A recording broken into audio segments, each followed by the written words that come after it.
Hello, people. I really don't know what to say because, as you can see, I am here with Luke from Luke's English podcast. I hope I can ask him some questions and we have a wonderful interview because the guy is amazing. So, Luke, how are you? I'm very well, thanks, Rod. Very nice to meet you and to be interviewed by you. And this is fun.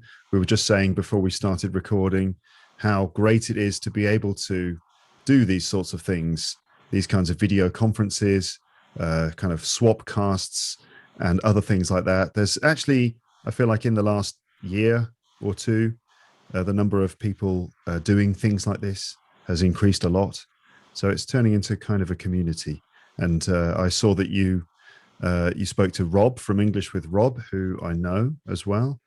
And it's interesting to see all these people crossing over and stuff. So very nice to be invited here. Thank you. Likewise, let me tell you something. Can you tell me about how was it like teaching in Japan and becoming who you are today? This huge personality. Oh, thanks. Teaching in Japan. So that was my first ever job, right? I mean, teaching job. I'd done other jobs before, but my first ever teaching job. And it started in January 2002. Although I had been teaching before that, I've been doing teaching for a while before as part of my training and practice and stuff. But my actual first paid job was at the beginning of the year 2002. And yeah, in Japan. And that was kind of weird. But before I went, I was sort of feeling a bit lost, didn't know what I was doing with my life. And then actually going to a totally different place and teaching, having to teach a lot. I mean, we had sort of 8 or 9 lessons a day. Mm-hmm. Each lesson was about 45 minutes. Mm-hmm. And you would come to work and you'd see on the board all the lessons that are there for the day. And you've got 10 minutes between the end of one lesson and the beginning of another lesson to finish the lesson, get back in the teacher's room, write notes on all of the files, put them back in, find the files of your next students, work out what you're going to teach, because you can't plan in advance, because you only find out who you've got for the whole day, maybe 30 minutes before you start teaching.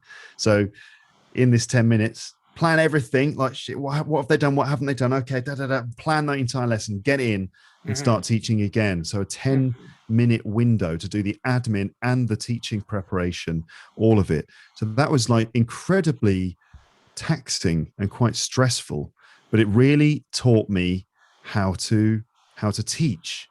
The idea, you may know this feeling as well, that when you're a teacher, there are moments when you are improvising in the lesson and you've got one eye on the clock and you're thinking, how much time do I have? What can I do?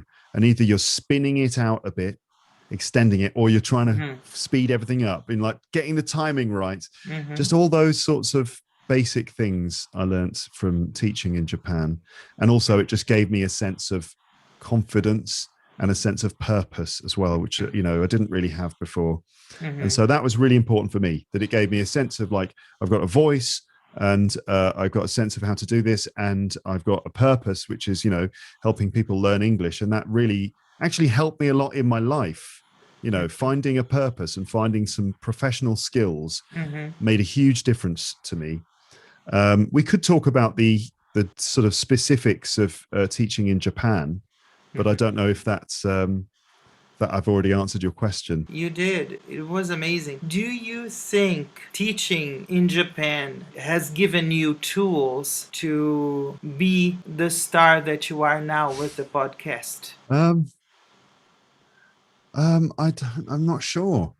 I suppose so, but that's quite early on. I didn't start doing this podcast until 2009, so that was like what, 7 years later, really, after Mm-hmm. teaching in Japan, Mm-hmm. and it was teaching in London, which was another challenge entirely, because after Mm-hmm. teaching small groups of Japanese people who are all a very similar case in terms of their learning, the challenges, the influence that comes from Japanese, the culture, and just learning to teach that group, and then suddenly Mm-hmm. being put in London, and I've got a much bigger group, like let's say 12 people, and they come from all over the world, Mm-hmm. and I'm suddenly aware of like the radically different culture in the communication style of some of the students who would be very direct and asking me difficult questions and challenging me and stuff. And it was very, very disconcerting.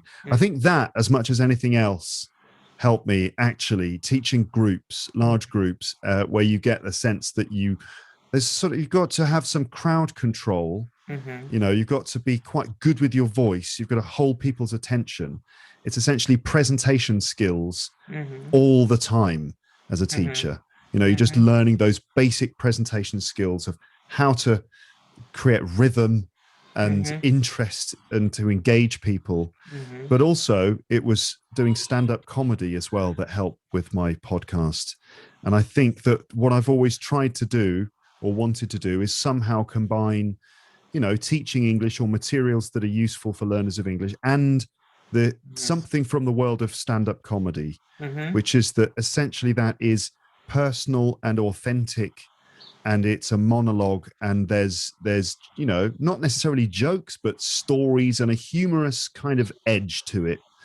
And so I try to mix the two things together.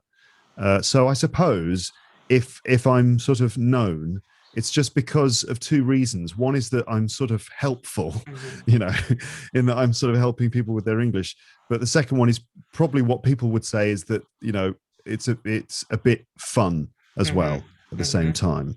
So I don't know about being a star. I don't feel like that in my daily life at all. It's a very normal existence that I have. Well, I can tell you I'm a fan, and I'm shaking here. I'm asking the questions, but I'm shaking here, afraid Wow. of, because I laugh a lot with you. You crack me up. When you interviewed Christian Sanders and Rob, I thought it was amazing. People ask me this sometimes.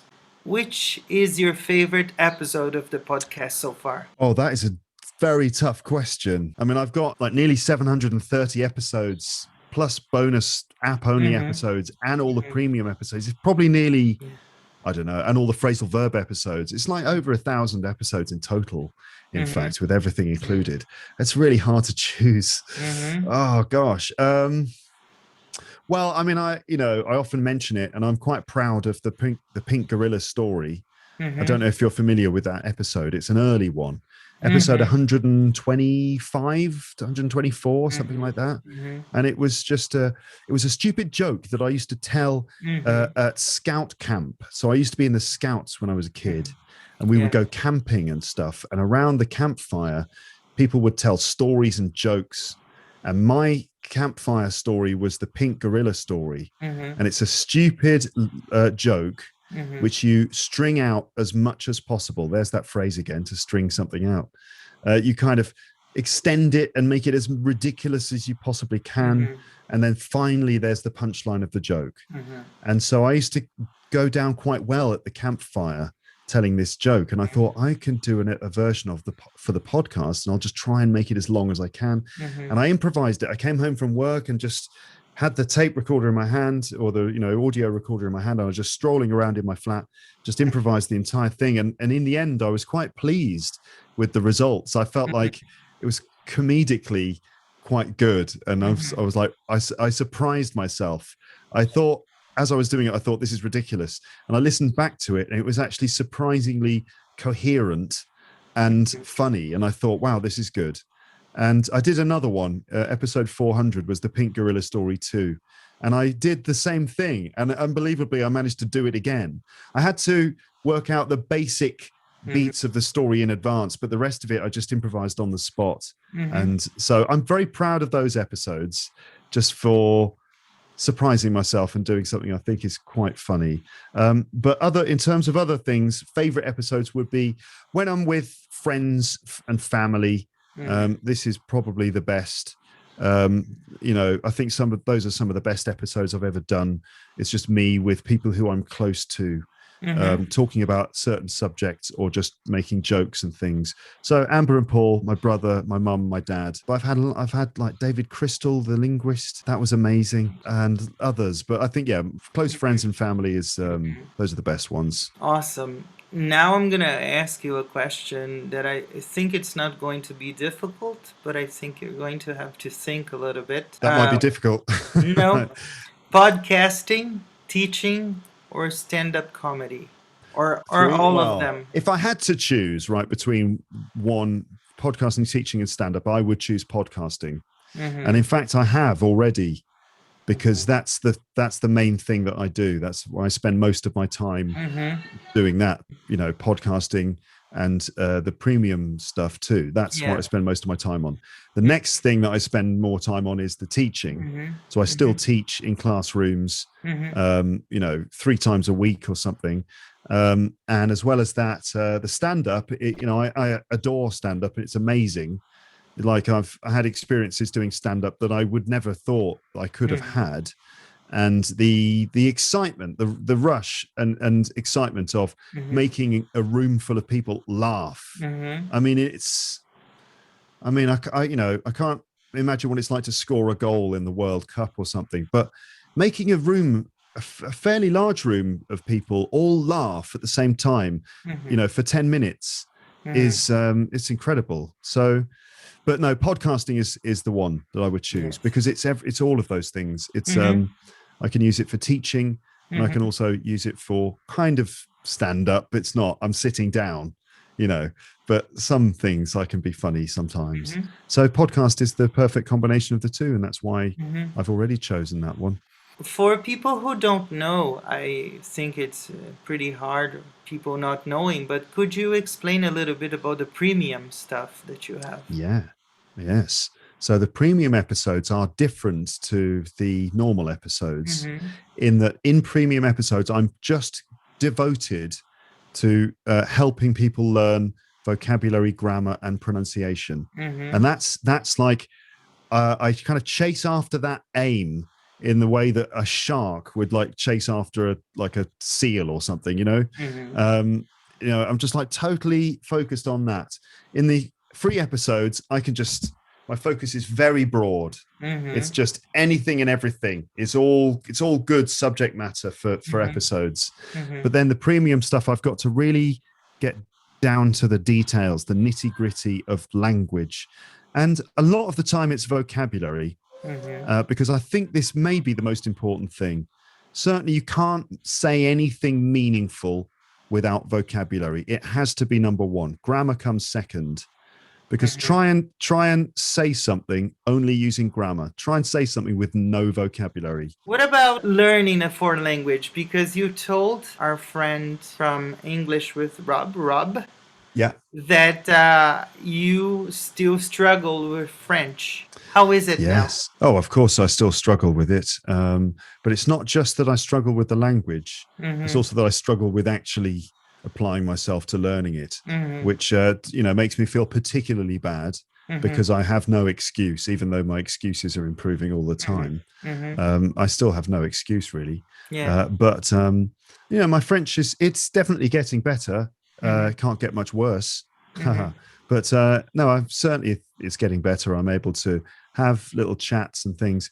But there are many occasions when it's very difficult for me to understand what people are saying. Mm-hmm. I mean, the question is, I guess my example is proof that simply being immersed in a country where people speak the target language is not enough. Mm-hmm. That perhaps the most important thing is your attitude, and making a decision at some point, some moment, making a decision, going, right, I'm doing this now. I'm learning whatever the language is. I'm learning English, and so I'm going to be doing things in English. And you actually make a decision, and the attitude is that you're applying yourself to it. So no matter where you are, if you've got that attitude, then there's a good chance that you'll get success, because it's possible to access English and to actually find opportunities to speak it. Difficult, but it's possible. Mm-hmm. But the attitude is the most important thing. That's the driving force. And I guess for me, I don't have that attitude for some reason, because I'm focused. I mean, I do. It's just down the list, because I'm focused on helping people learn English, and it's like English running around inside my head all the time, ideas for this and that, and even thinking about the language, studying English myself to teach it better. So I don't apply myself to French as much as I should, but I do a bit, and I'm getting happier with my French. as it Great. improves bit by bit. I think I guess I'm playing some kind of very long Mhm. exposure game experiment where I just expose myself to French in a Yeah. very casual way for a long time. And then eventually I'll emerge Yeah. after 10 years, just sort of like blinking into the light, speaking French. That's the game plan. I'm The in no hurry. pandemic's not helping very much, but we're gonna get there. I have Yes. one last question for you, which comes from a student, and he's a great fan as well. And he asked me to ask you a question. So, Vito, I'm gonna ask you a question now. How does it feel to see the numbers of thousands of people listening to you every day? That is actually a really good question. So it feels great, obviously, Mhm. because, the sort of, I started this podcast 12 years ago. Yeah. And so 12 years ago, I was like, imagine if I had blah, blah, blah numbers. And I Hmm. remember celebrating getting like 1,000 downloads in a month once. And I reached that level and I said it on the podcast. Oh, I got 1,000 downloads last month. This is, much better. And now the amount of downloads I'm getting is like a lot more than that. And Hmm. so yeah, when I think of the fact that when I look back and think, yeah, I've achieved totally what I wanted to achieve in terms Hmm. of building the audience. And yeah, it's amazing. But at the same time, as a content creator, there is always this nagging feeling that you're always trying to boost it more. And I'm so kind of bad at marketing, actually. I'm not really good at the social media and using it to promote the podcast and doing this, that, and the other. All I ever do is I just think, right, I'll just try and make the episodes Hmm. as good as I can make them and as appealing as possible and just hope for the best and hope that more and Hmm. more people listen Hmm. to it and find it useful. So it's a weird thing of like, it's a bit sort of stressful sometimes looking at the numbers because you hope they don't go down or whatever. You're hoping that they go up, but ultimately you got to just think about the content and just Hmm. engaging with the Yeah. audience. I Mm. agree with you. So, Vito, there's your answer. And thank you for answering his question. And now, people, we're going to the rapid round game because we're getting to the end of the interview. So, teaching English is? Fun if you let it be fun. Is that a good sentence? Teaching English is fun if you let it happen. And I want the learners to know that too. It's a Awesome. lot of fun, a massive amount of fun if you're Mm-hmm. just sort of mentally prepared for it to be. Yeah. And the more fun it is, the Mm-hmm. better the class is. I'm sure about it because if you're really having fun, it means that you're going out of your comfort zone. You're doing crazy things. You're repeating pronunciation in different ways Mm-hmm. and you're enjoying it. And it's definitely better when it's Mm-hmm. fun. So teaching English is better when it's fun. The Beatles are. Oh my goodness, the Beatles are. Oh my word, that's a really tough one. Okay, the Beatles are just four uh, sort of apparently ordinary guys from Liverpool who just happened to make it very, very big. They became famous in a way that is sort of unprecedented and extraordinary and almost supernatural in its weirdness. The whole story is very bizarre. Musically they are obviously great, but it's not just the music, it's also the whole epic story of it, and the more you learn about it the more interesting it becomes. It's the gift. The Beatles are the gift that keeps on giving, if that's grammatically correct. The Beatles are the gift that keeps on giving. Awesome. Yesterday or The Fool on the Hill? Oh, the Fool on the Hill. There's no question. I mean, Yesterday is an absolutely fantastic song. It's incredible, and God knows how Paul McCartney came up with it. He said he had a dream. He woke up with the song in his head and Mm-hmm. played it. But the Fool on the Hill is an undiscovered or underrated um, gem. It's an absolutely wonderful song. I Very totally mysterious agree. lyrics, and it shows that Paul McCartney can write excellent lyrics when he puts Mm-hmm. his mind to it. And it's very much of the time, mysterious, sort of dark edge to it. Mm-hmm. And Mm-hmm. apparently, it's about the Maharishi that the Mahesh Yogi, the sort of instructor in transcendental meditation, Mm-hmm. that he was like the fool on the hill, Mm-hmm. and that he just was smiling, and while the world spins round and nobody understands him. And but maybe it's about Paul, maybe it's about a sense that there's like a Mm-hmm. some weird relationship between him and the other members of the band. There's a sense they're drifting apart. It's a very, is it, I always think that about Beatles songs. Every time I listen to the lyrics, I always think they're writing about themselves. They're writing about each other, or they're describing their own relationship. It's very weird, the Beatles, in that sense, that so many of their songs could be about them singing about themselves and each Mm-hmm. other. It's very odd. So yes, The Fool on the Well, Hill, great song. awesome. I love this song as well. That's why I asked. My next station will be. You know, I'm on sort of like a long trans-Siberian railway or something, and the next station is quite a long way away. Actually, okay, in fact, so the next station will be, in fact, a new location Mm-hmm. for recording my episodes. So I don't know, long-term listeners will remember I started in my flat in London and then moved to Paris, and I had the Sky Pod, Mm-hmm. which was this awesome little room on the top of Mm-hmm. the building Mm-hmm. with great views. And then Mm-hmm. I moved to this place, which is kind of like my pod Mm-hmm. castle.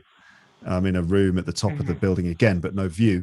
But I'm going to be moving flat, and I'm moving to a brand new room. So that's Awesome. going to be a big change, and I'm going to have to redecorate, and I'm going to have to do some work. I've got to fit some Mm-hmm. shelves in there and stuff. So Mm-hmm. that's my next station. It's a brand new pod studio. So yeah, that's going to be a sort of autumn time. And the last one from me, peace for me is. Like music, the right kind of music, for the right time. But it's also just maybe just being asleep.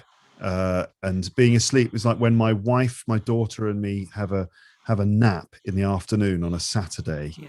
And it's kind of like 4 p.m. on a Saturday. Mm-hmm. It's kind of slightly warm day, but there's a Mm-hmm. breeze blowing through the window. And we've been out all morning and eaten a nice lunch. And then we all just have a nap and fall asleep. That's the feeling of peace. Just as you're drifting off to sleep and it's all Beautiful. comfortable and nice. Yeah. Beautiful. Now it's your turn. You're going to ask me the questions. Right. So, Rod, I would ask you this: what is your number one piece of advice for people trying to learn English, and especially for people who are maybe stuck in the intermediate plateau? What's your advice for helping them get out of that? Consistency, never giving up. Yeah. Because it's not an easy thing to do. English for me is like figuring out a puzzle, you know?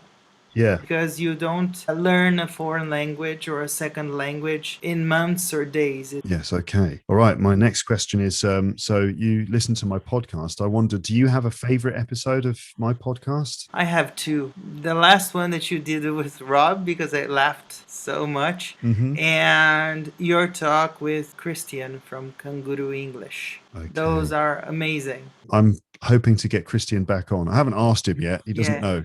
Yeah. But I am hoping to invite Christian back on. I've got other questions I would like to talk to him about. Okay, great. Can you think of any typical errors that Brazilian people make when they use English? The THs. Yeah. Because we don't have that sound. And also they mix up the helping verbs. Do, did, will, would. They're always mixing up. These are the worst pieces, I suppose.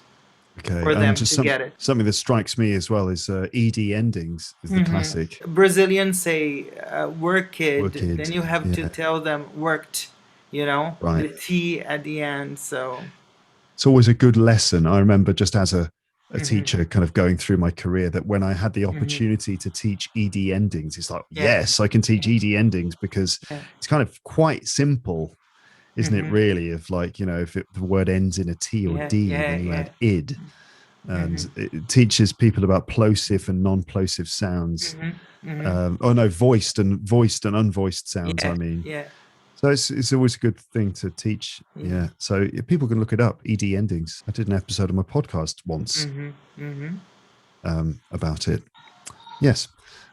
Okay, let's see. Do you have a favorite episode of your podcast? My channel, I have some interviews, and the interviews with Bob the Canadian who is a great friend. My video, the survival story of Rod, because everybody wanted me to tell my story on the channel, it was very poignant for me because it was hard to remember something because I never played the victim card. I never complain, but I need to tell the story because this disability, Oh, it really? was a fault from the doctor. I Oh, wasn't no. supposed to have any kind of disability. I live in a very small town and there wasn't sonograms at the time, and so this video is very poignant for me and people liked it.